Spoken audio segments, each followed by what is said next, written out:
Hello everyone. I welcome you today to the InfoSec webinar on Extended Enterprise Risk Management. I am Tulika. I'm a cybersecurity professional. I have extensively led and implemented the EERM programs and projects. In today's session, I will cover some of the EERM backbone concepts and also we'll try to see some of the key aspects and trends. I know today's audience is a mix of students, cybersecurity, beginners, professionals. So I have tried to keep my content likewise. So let's get started. I'm sure you all must know about InfosecTrain. They are a security and a technology training and consulting company. There are a few slides here about their achievements and then, their client and the USP. If you wish to know more about them, I would definitely recommend to get in touch with the support team. They are also present on this session. So let's begin with our topic. Extended enterprise risk management, right? Gone are those days when outsourcing was seen as just a cost arbitrage. We all know that, right? Now, many companies are outsourcing their core functions to derive what? Say, efficiencies, growth. It could be for innovation. It could be for competitive advantage and savings. This change in philosophy has given this new essence to the outsourcing world, that it is not mere an outsourcing supplier or a vendor. They are the extended partners to your organization, vision, and strategy. Hence, we see them as an extended arm, like someone mentioned over there very aptly. Now, my second question is, I have mentioned it is a risk not only to continue, but amplify.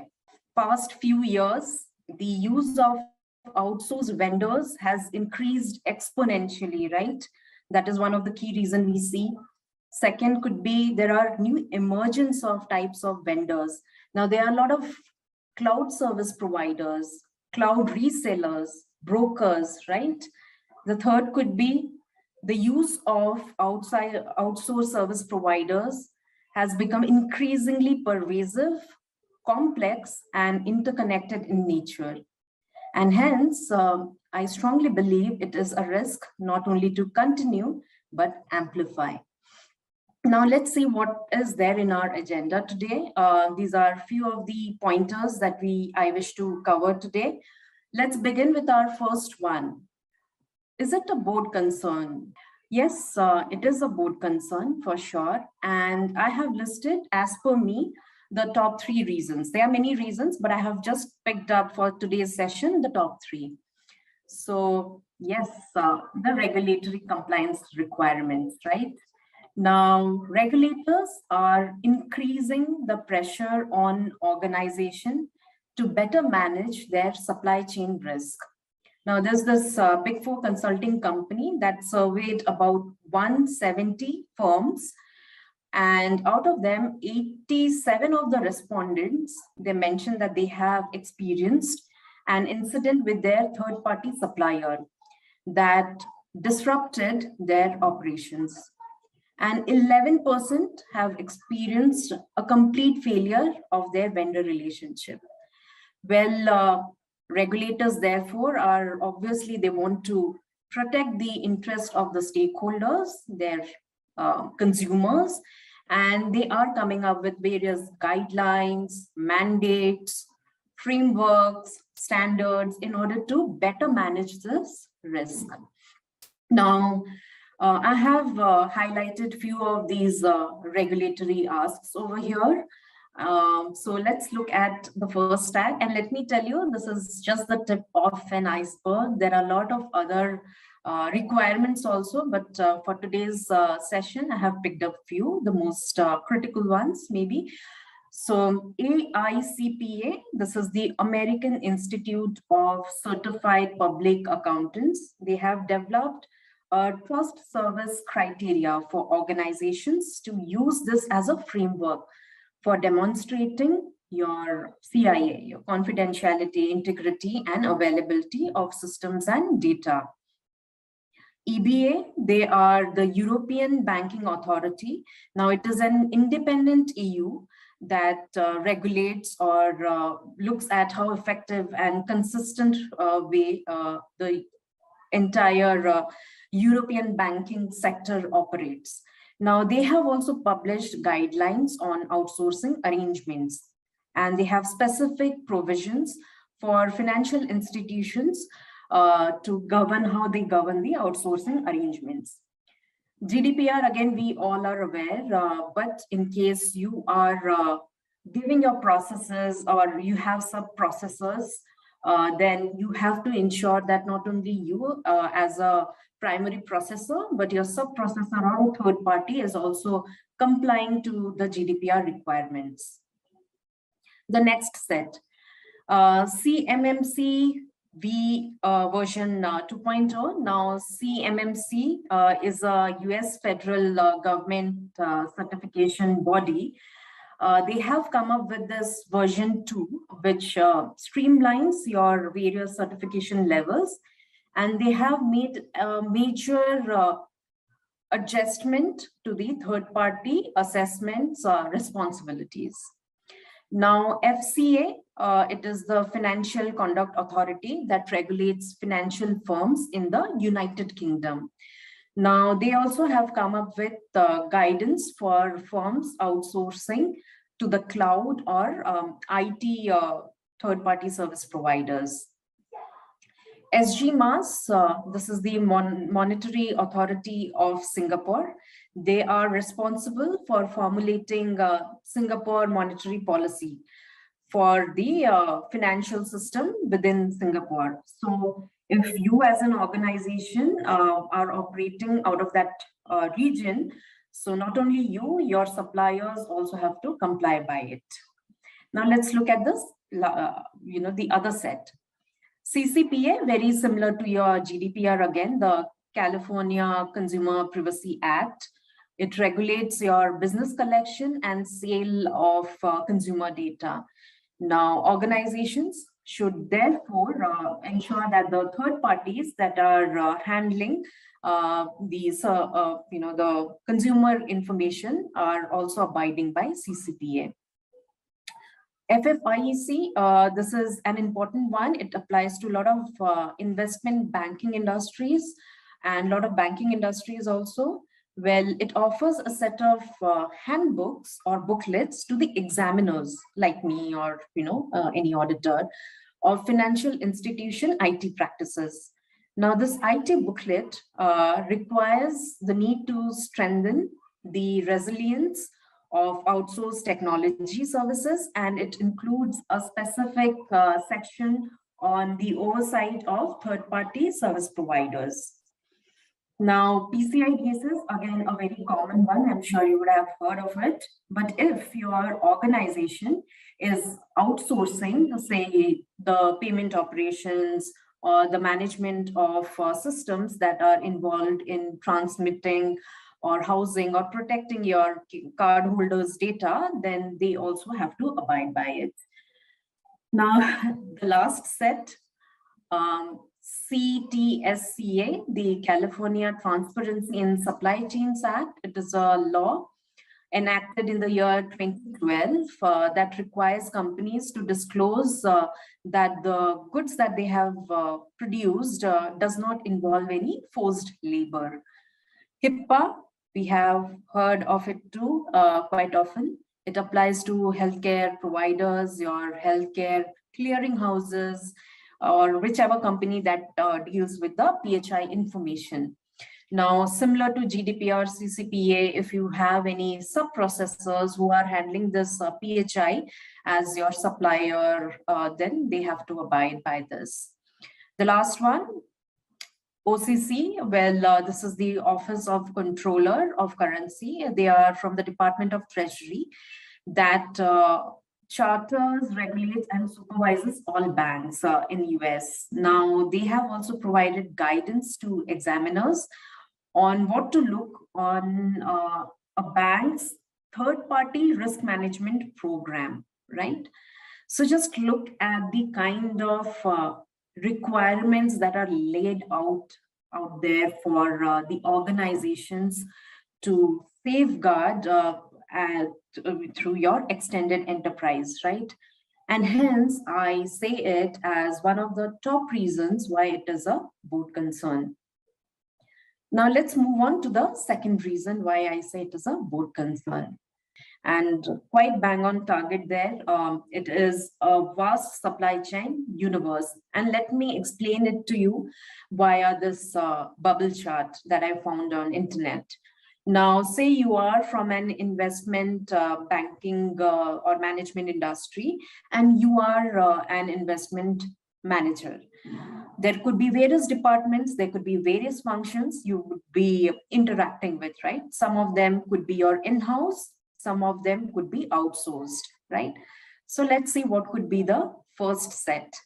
Now, there could be your core service providers, there could be your third parties, right? Your legal team could be in-house. In many companies, I have seen they are outsourced. There could be joint ventures, technology teams. Again, technology I have seen being outsourced. If you are a core manufacturing company, say, then you have your clients. Marketing functions are quite often outsourced as well. If it is, one of these areas where you want to seek expertise, insurance, client support, right? So this is the first layer where we see it could be your third parties, it could be your in-house function. Now, can there be more? Well, let's find out. First, there could be audit firms, data providers, brokers, transfer agents, etc. From marketing perspective, say you have ONG, Ogilvy and Mather, we are all aware of that. In case they have outsourced it to another advertising agency like animation or digital, something on those lines, then this could be your fourth party. Client support, again, there could be various support centers, call centers acting as your fourth party. Say you have given 24/7 as your client support, and they in turn have also outsourced it. Now, operation support, again, there is a list of your voting providers, corporate action providers, compliance firms, etc. Can there be more? Technology, like I was mentioning, it could be your hardware lease and infrastructure and app support team. So the second set that you see could be precisely your fourth parties. So what do you think? Can there be more? Well, let's see. Your pricing vendors. Now, there could be certain freelancers where you have, say, outsourced your valuation, right? They can be called as valuation specialists.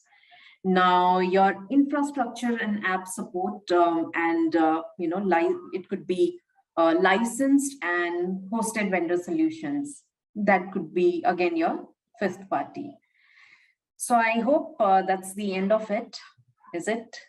Well, say your licensed and hosted vendor solution have, again, a disaster recovery a vendor that is providing this service, then it could be your sixth party as well.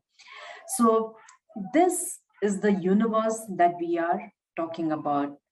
Completely complex, completely pervasive, and interconnected, right? So this is the reason why I call it a board concern. Moving on to my last reason, reason 3. Well, as you see here, it is consistently rated as a top risk. Now, according to a study by Forrester, 60% of security incidents will result directly from issues with respect to third parties. If you look at this chart, it is, in top 5 or say top 10. And if you look at the black chart out there, Interestingly, you'll see the cyber criminals are finding it extremely lucrative to target your organization via your suppliers. And just see the kind of data breaches that has happened via suppliers. Well, this is the third reason why I call it is a board concern. Now, the situation is not that grim. I know there are a lot of risks that we talked about, a lot of challenges that we talked about, but there is a practical approach by which we can see how we can manage this supplier risk, right? Well, let's see. Many companies are now moving towards an end-to-end framework, right? How you have a controlled and efficient process to effectively manage your business and your regulatory requirements. Now, this is not to be seen in silo. Vendor comes into your premises, you sign an agreement, they do an engagement, they are gone, then done and dusted. No, it doesn't work like that. Every vendor has a proper vendor life cycle. And if you want to effectively manage the risk, you have to look at the risk from an end-to-end life cycle perspective. Well, there are 5 stages. So let me quickly take you through these 5 stages. This is an overview. I have a deep dive slides on each of the steps because it is very critical and it is a core component of your overall framework. Now, strategy and planning, here you develop your business objectives, you define the risk threshold, the sourcing strategy, and you also consider the cost and benefits. Your second stage, evaluating and selecting, well, you identify and assess the risk, you perform the due diligence. Contracting, in case there are any residual risk, if you have to define any compliance and performance requirements, you have to mention in the contracting and onboarding stage. The fourth one, managing and monitoring, well, performing your risk management and ongoing monitoring of suppliers happens in the stage. Your final stage is terminating and offboarding. Determine the need to terminate the third party and how do you manage the entire offboarding process happens at this stage, right? So this is the overall life cycle. Let's talk about each of these stages in detail. Like you see, the first slide on the strategy and planning. What are the imperatives of the stage? What all actions can you do here, right? A few of the templates, I just put it here for your benefit, but typically you set a clear plan of action, the goal that is aligning to your business objective. Second, you define the operating model, right? What is going to be your sourcing strategy? Now, say you are a part of a global organization, right? There could be thousands of vendors or suppliers you could be catering to. Now, you can't have the same set of controls or strategy for each of these categories. Some of them could be strategic in nature, tactical, operational, or you can rank them as high, medium, and low, right?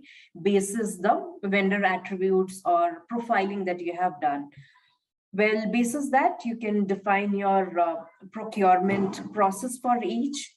Then you can have your vendor management policies, the code of conduct, and certain binding contracts.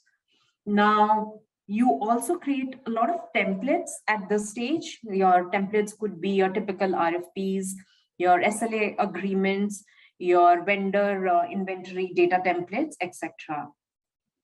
And last but not least, you define the roles and responsibilities also at this stage. Now, why roles and responsibilities are required? Because if you look at a complete vendor life cycle, there are a lot of teams that get involved, right? It's just not the security team or the cyber security team. Well, you may have procurement, vendor management team, legal team, compliance team. There could be so many teams, right? And who is handling what is should be defined at a strategy and a planning level. Now, moving on to the next. Profiling and selecting. Well, you select the vendor data attributes. You have the attributes, say, your financial spend on the vendors, what type of data they handle, what type of access they have, and what location they operate out of. And each of these parameters could have weightages. Now, basis this, you come up with a scoring, and then you decide which is the vendor that I need to go for, right? Your RFP, typically in an RFP process, when you float an RFP, you can have a lot of vendors responding to you, say 100 vendors. Now you can't give the contract to 100. You need to have a selection process, a selection criteria, and this could also be one of that where you kind of assess them, evaluate them, etc. And basis the risk prioritization model, you make your selection. Now coming to the third stage, which is your contracting and onboarding. Well, very important stage once the residual risks have been identified, because not all the risk can be mitigated at your profiling and selecting stage. There still could be major risk, but these can be handled via your contracts. Now, what do you kind of incorporate in the stages? You define and agree on the service level agreements, your matrices, what is going to be your breach notification process, your business continuity requirements. If there is any dispute, how do you come to an agreement or an consensus? Is all agreed through this phase. A very important one, and I have faced this, right to audit clause, a very important clause that you should be considering at this stage.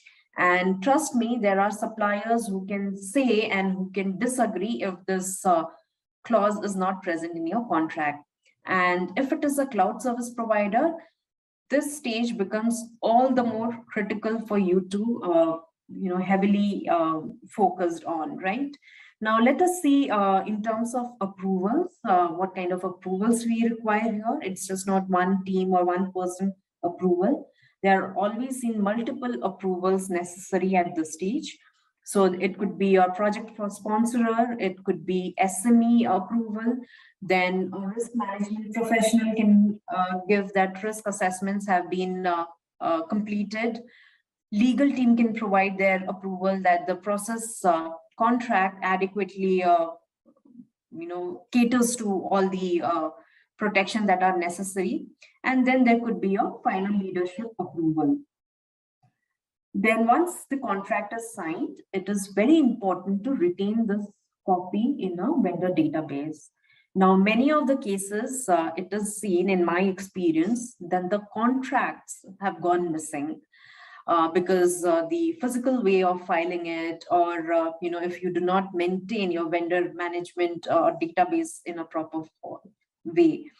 The other miss that I have seen here is the contract date has passed and you are still sitting on an old contract. So these are a few of the very critical checks that a vendor management team or a procurement or a contract management team has to look out for. And it is just not the contract. If you see, each of the significant step that I mentioned has to be cataloged in some way. Moving on to the next stage, your managing and monitoring. This is one of the longest stage. Why? Because the vendor is in this stage for the maximum amount of time, right? So in this stage, we conduct periodic assessment and management of, say, risk and their performance. Now, the risk review domains are selected basis the risk category of the vendors. Now, like I mentioned, it could be strategic, high, tactical, medium, operational, low. Now, you can't have same set of controls for all of these vendors, right? It'll be a waste of money, efforts, etc. So you might have to look at how you customize your review domains for each of these category of suppliers. For, say, a strategic high, you may have 100 questions, medium or tactical 50, and low and operational, you can have 30. Similarly, in the type of assessment also, so if it is high, you go for an on-site review. If it is medium, then probably you may go for a remote review. And if it is low, you may go with a self-assessment, right? Typically, I have conducted 6 steps. You just don't go and conduct the audit, right? There has to be certain protocol. And these are the 6 steps I have followed in most of my engagements. Now, pre-engagement meeting, where you give a brief overview of the review and its objective. The planning stage is where you conduct preparatory work for your review. You identify locations, stakeholders. Then you conduct a kickoff meeting where you define the scope, you inform them the scope, the timelines, and any support that may be required. Now, assessment. You do conduct a detailed review and validation of the supplier controls. Next is reporting. You discuss and agree on the observation report. There could be certain chances where the auditee may not agree on the observation report. So what do you do? Well, you obviously go and validate those evidences again. You look at those evidences and re-verify and talk to the auditee. These are re-verified evidences. These are obvious gaps. And if they still don't agree, then you might have to ask them to sign off on the risk acceptance report. And trust me, no one does that. So they have to agree, right? You identify the action owners, you discuss and agree on the remediation plan and timeline. The last one, remediation tracking, very important one, and one of the most obvious misses that I have seen while implementing this framework. Well, they do identify the risk at the profiling and the selecting stage, and when they do assessment at the stage also, these gaps often go in the back burner, right? Once the assessment is done, they close, but nobody follows what are the gaps, how were they closed. Very important to have these gaps closed and with the appropriate action owners. Now, there could be long-term, short-term, medium-term, or immediate ones that needs to be closed. And these remediation plans can go in days and also months. Why months? So, for example, if any of these remediation plan involves, your CapEx investment, right? So, for example, say, you have a legacy system and there are no patches available for that. It is highly vulnerable system, and your companies, say employees or consumer personal data is there on that system. You can look for a remediation that might need to replace the entire legacy system, right? So it involves a lot of effort. It involves a lot of CapEx, OpEx involvement. So this might need a longer remediation plan.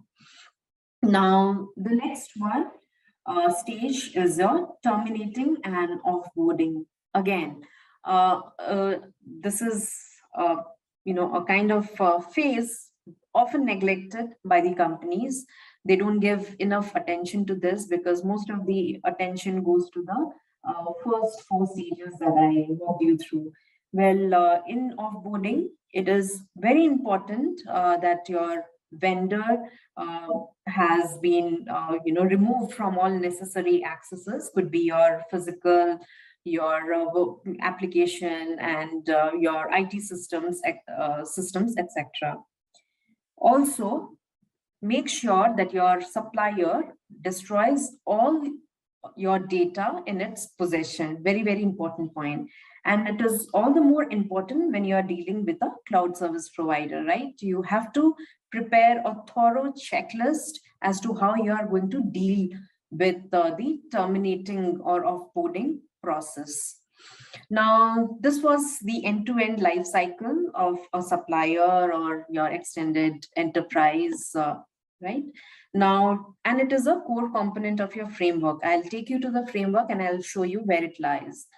Now, in terms of your risk review domains, this is again a very key component of your typical ERM framework.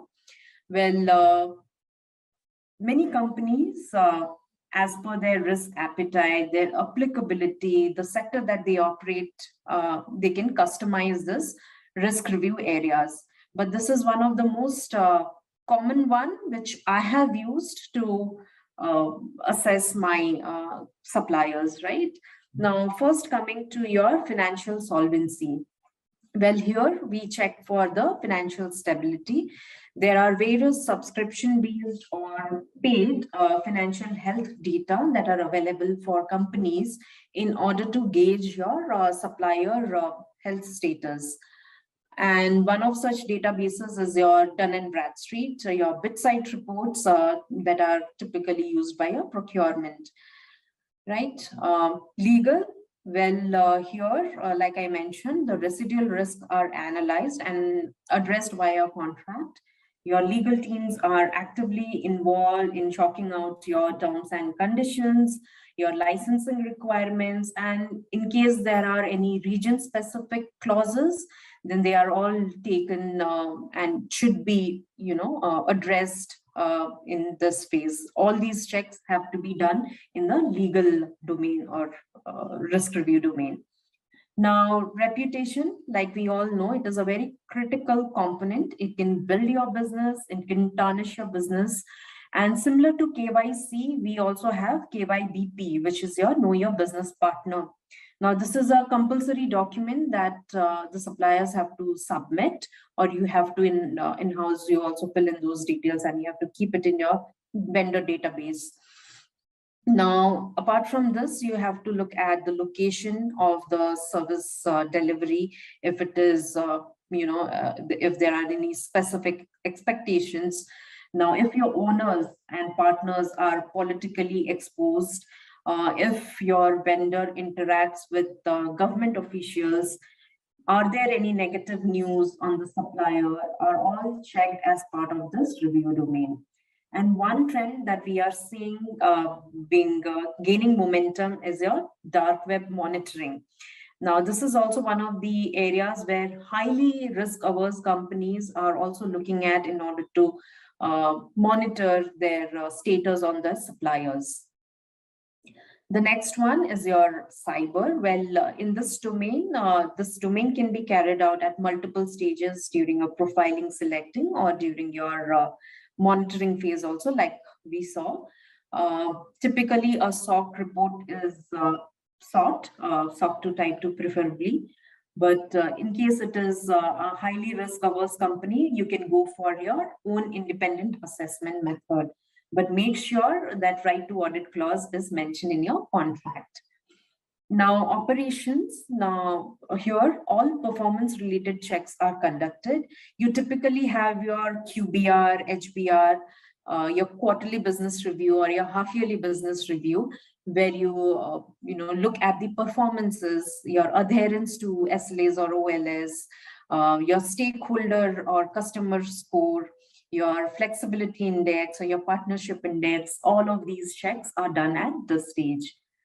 Now, the last one on the compliance, again, you can conduct a lot of contractual basis checks here, whether the licenses, usage compliance, your carbon footprint compliance, regional compliance, or any specific compliance like your GDPR compliance can be checked at this stage, right?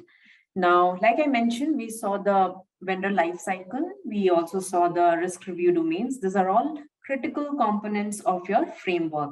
Now, I have also picked up few frameworks for you just to give you an understanding as to how these overall frameworks look like. Now, what is a framework? Framework is something that is implementable, repeatable, and can be implemented across the organization. So here's one of the most common one, the NIST Cybersecurity Supply Chain Management Framework. Very close to your risk management process. Well, you have frame where you define the constraints, your risk appetite, assumptions, tolerance, etc. And then you do your usual assessment. You have your threat, vulnerability assessment, etc. And how do you respond it to, right? Whether how you accept, avoid, mitigate, and on the ongoing monitoring basis. Now, interestingly, all these steps are iterative in nature and not necessary sequential in nature, right? And different individuals may be required to perform the steps at the same time. Now, next very interesting framework I have found on internet, the Deloitte ERM framework. Well, like you see, the business objectives, it could be many. It could be growth, innovation, or my business objective is to have a brilliant client experience, or say cost reduction or time, improve time to market, right? There could be multiple reasons for me to have this.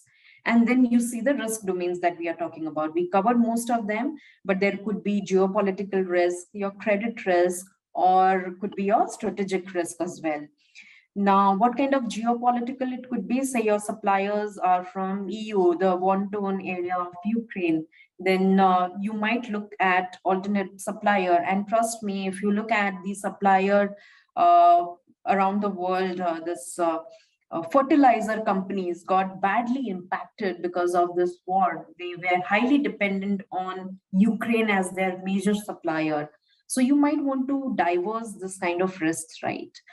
Moving on to the operating model, like you see here, as part of your operating model, you define your governance team, your oversight team.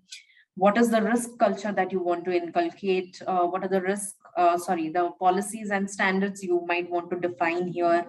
What are the tools and technologies or the KPIs you want to define for the extended enterprises as part of this framework?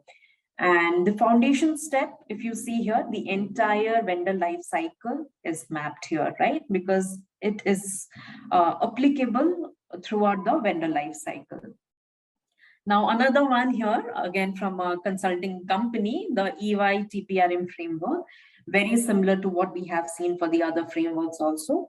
The core policy, the core remains your policies and procedure, followed by your entire risk profiling methods, your operating model, the technology, and your total inventory and reporting team. That is again governed by your vendor lifecycle process. It is more or less similar to what we saw in the earlier slide, but here you can see there is issue management and risk treatment also given as a separate lifecycle item. And the outer layer, which governs the entire thing, is your oversight and governance principle. And then you could have your regulatory compliance bit coming into this picture also.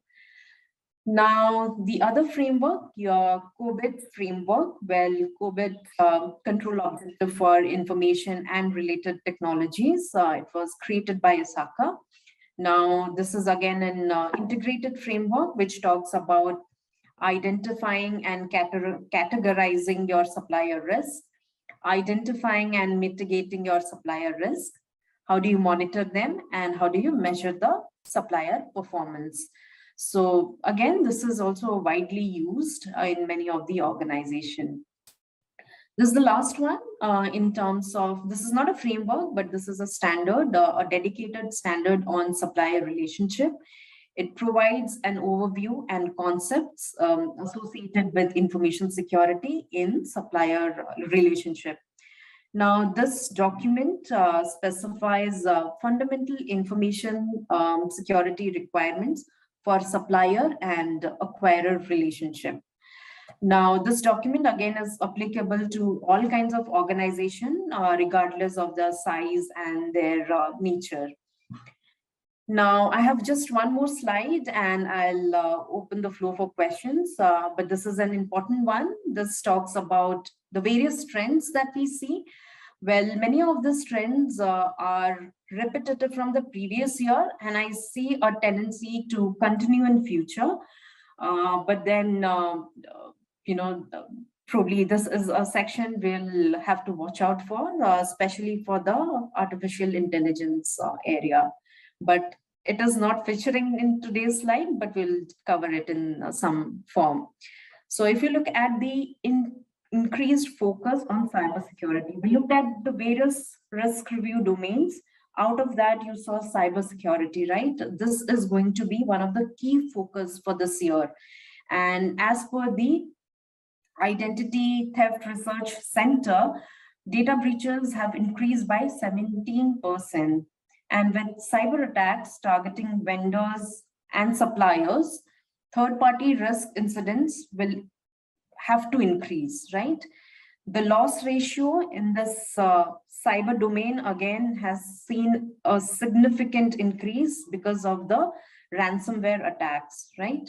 So the overall cyber risk exposure of a third party can be managed through various platforms. You can get feeds like your BitSite, security scorecard, etc. They provide the cyber security ratings. Now, the advantage of this is you can get real-time information about your cybersecurity score of your respective suppliers. Fine. So moving on to the next key review domain, which is gaining a lot of momentum, and it is going to be major focus area for the organizations to manage its extended suppliers. Now, what do we do in ESG? Now, across the globe, we are now seeing more and more focus how to handle this risk, right? Not only within the organization, but also risk associated with your third parties or extended enterprises. Now, EU, your European Union, they announced a mandatory legislation on ESG due diligence. This was published in the year 2021 to encourage companies to take action to ensure human rights and the environmental impact is adequately gauged in their supply chain. And what kind of components can you check here? Your carbon footprint, your modern slavery, human trafficking, etc. are various things that are being considered here. Now, a couple of days back, I received a report from ICICI Bank where they have a specific report that they have released on ESG to their stakeholders, to their customers. So this is going to pick up or have a major focus this year. Now, let's look at the other one, the supplier risk universe, right? How do we identify who are our suppliers, whether it is fourth party or nth party, like we saw at the beginning of our presentation? How do we identify them? How do we manage them? And how do we manage this entire ecosystem is going to have a lot of importance this year. Now, the next one, it was there earlier also, it's still there this year. How do we have a proper integrated supply chain management system? Well-connected GRC probably that can handle end-to-end of your supplier life cycle. Then there could be regulatory requirements. How do we kind of integrate the regulatory related feeds? Now, I have worked with organization where Thomson Reuters, your regulatory monitoring tool could be RCM, etc. Some in-house monitoring tool or some tools that are also created by certain consulting companies where they look at all the regulatory mandates that are being released, any changes in the existing guideline. So all these comes as a feed, as an alert to you that this has gone under change, or this is something new that has come up, or this has retired. And then there are regional compliance teams within each of the organization where they look at the applicability, whether it is applicable to us or not, and accordingly they adopt it. Similarly, for your cyber and reputational risk also, there could be various external systems like Dow Jones. I mentioned about DNB and BitSite and security scorecards also. All of these systems can be well integrated through APIs probably, and you can have this real-time information. The need of the hour is how real and point-in-time information you can get about your sources or your suppliers. Now, the last one here is automation. Well, there's a lot of focus on how we can automate most of this, because the more you automate, the lesser chance of error or the criminal activities that we see. So there are a lot of efforts that are being put how we automate few of these areas, such as your screening, your onboarding. So these are few of the use cases that I have seen gaining a lot of momentum. Apart from this, five that you see, AI is also very, picking up, and they are gaining momentum. There could be a lot of use cases, but they're still under, the incubation stage, I would say. But we are looking at how do we use AI to our advantage to recognize all the supplier related risks, right?